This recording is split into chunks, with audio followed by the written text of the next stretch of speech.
Comment j'ai planté mon premier business sur Internet? Je sais que tu veux savoir. Et ben aujourd'hui, je vais en parler. Je vais te donner tous les détails de ce que je me souviens.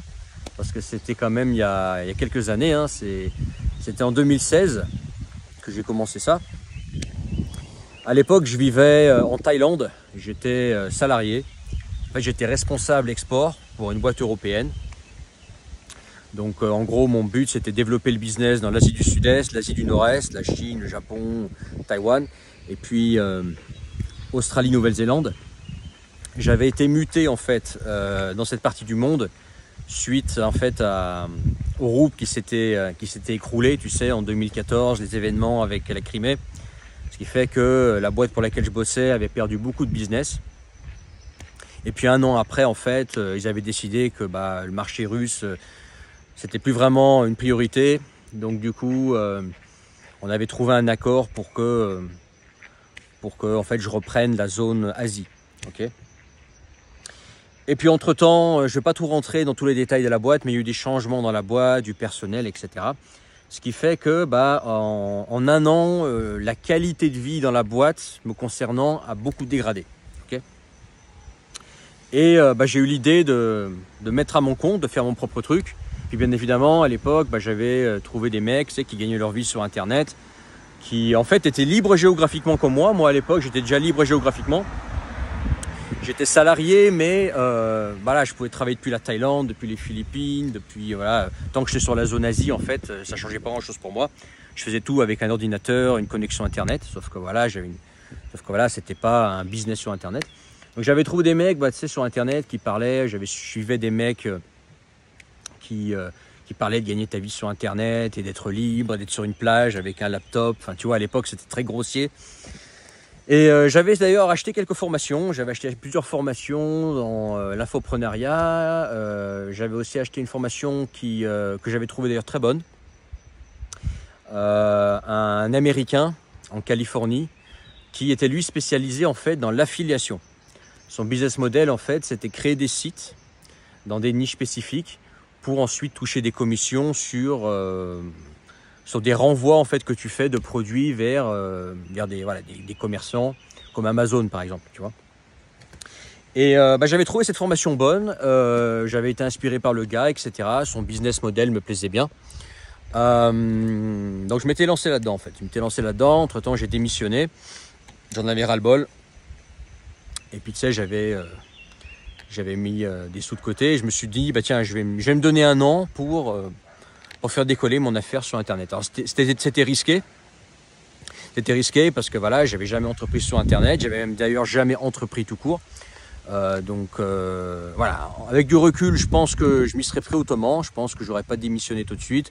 J'aurais développé ça en parallèle. Surtout quand on sait que le résultat était mauvais.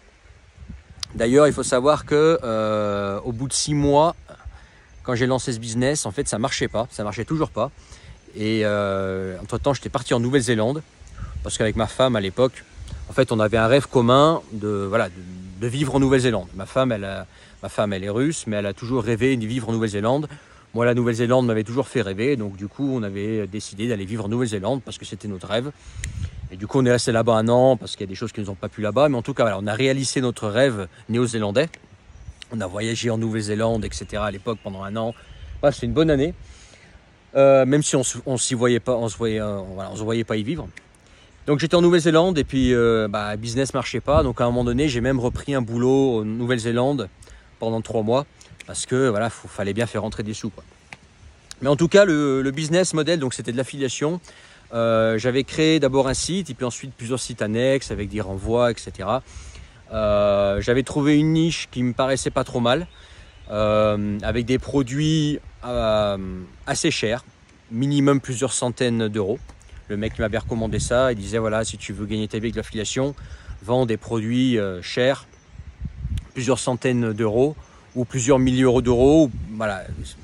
Plus les produits sont chers, plus tu pourras rapidement gagner ta vie avec l'affiliation. C'était la bonne stratégie, donc j'avais suivi sa stratégie, etc. Avec du recul, la niche était foireuse parce que à l'époque, je pense que ça pouvait passer, mais aujourd'hui, c'est vraiment pas une niche. En fait, j'étais dans la niche des je sais même pas comment on appelle ça. En fait, des ventilateurs chauffants, en fait, des espèces de ventilateurs qui peuvent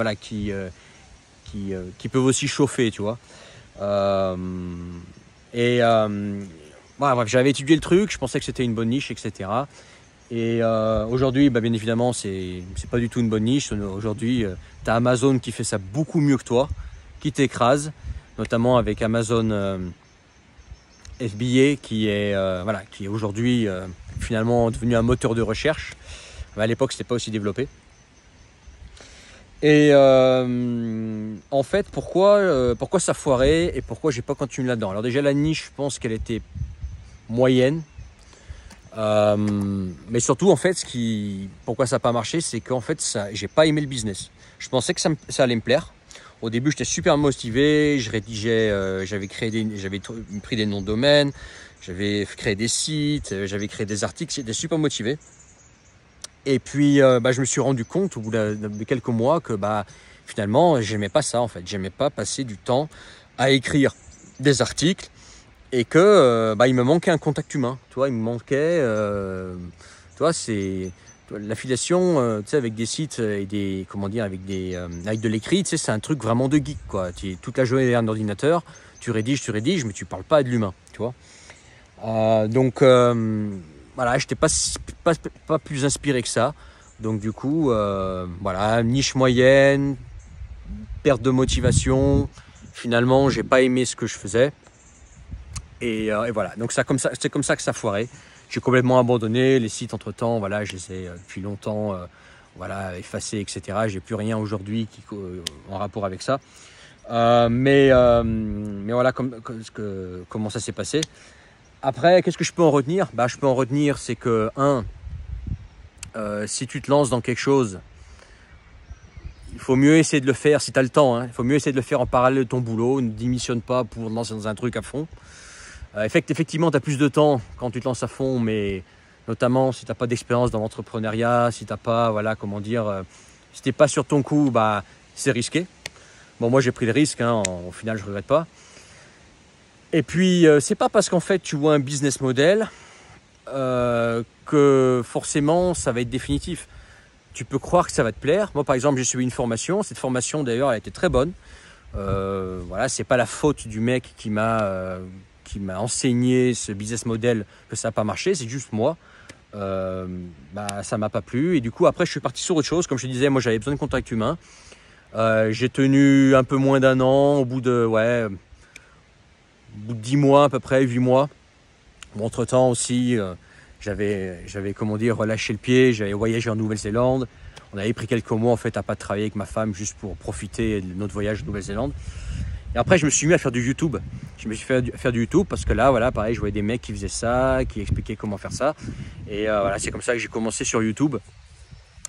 Les vidéos, mais ça, ce sera pour une autre vidéo. Je t'expliquerai ma toute première aventure sur YouTube, mon tout premier business qui lui a marché sur Internet en rapport avec YouTube.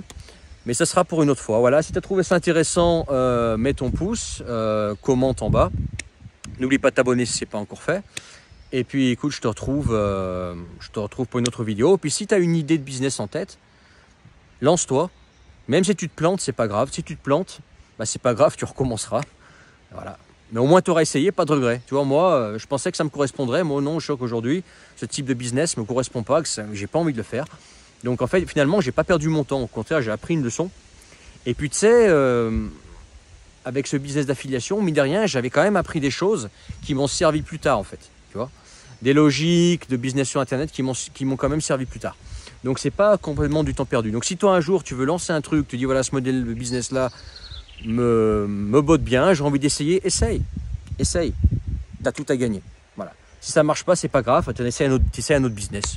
Ou tu repars bosser, Tu peux très bien essayer un business, puis ensuite te remettre à taffer. Il n'y a rien qui est définitif. Voilà, je te laisse là-dessus, et puis à bientôt pour une autre vidéo. Ciao.